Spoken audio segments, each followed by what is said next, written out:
بسم اللہ الرحمن الرحیم۔ السلام علیکم ناظرین۔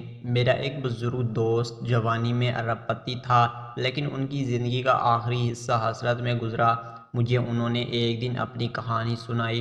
انہوں نے بتایا، میرے والد مل میں کام کرتے تھے، گزارا مشکل سے ہوتا تھا۔ ان کا ایک کزن معذور تھا، کزن کے والدین فوت ہو گئے تھے، اس کے آگے پیچھے کوئی نہیں رہا۔ میرے والد صاحب کو ترس آ گیا، وہ اسے اپنے گھر لے آیا۔ ہم 5 بہن بھائی تھے، گھر میں غربت تھی، اور اوپر سے ایک معذور چچا سر پر آ گیا تھا۔ چچا اماں کو اچھا نہیں لگتے تھے، وہ سارا دن ان کو کوستی رہتی تھی۔ یہاں ہم بھی والدہ کی وجہ سے ان سے نفرت کرتے تھے، لیکن میرے والد کو ان سے محبت تھی۔ وہ انہیں اپنے ہاتھ سے کھانا بھی کھلاتے تھے، ان کی صفائی بھی کرتے تھے، اور انہیں کپڑے بھی بناتے تھے۔ اللہ کا کرنا ایسا ہوا کہ ہمارے حالات بدل گئے۔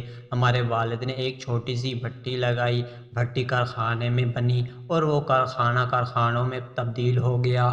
ہم ارب پتی ہو گئے۔ 1980 کی دہائی میں ہمارے والد صاحب فوت ہو گئے۔ وہ چچا مجھے مل گیا، میں انہیں چند دن اپنے گھر رکھا، لیکن میں جلدی ہی تنگ آ گیا۔ میں نے انہیں پاگل خانے میں داخل کر دیا۔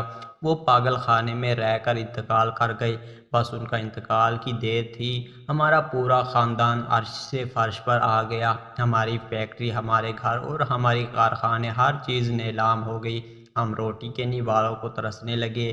ہمیں اس وقت معلوم ہوا ہمارا معذور چچا ہمارے رزق کی ضمانت تھے۔ ہم ان کی وجہ سے محلوں میں زندگی گزار رہے تھے، وہ گئے تو ہماری ضمانت بھی ختم ہو گئی، ہمارے محل ہم سے رخصت ہو گئے، ہم سڑک پر آ گئے۔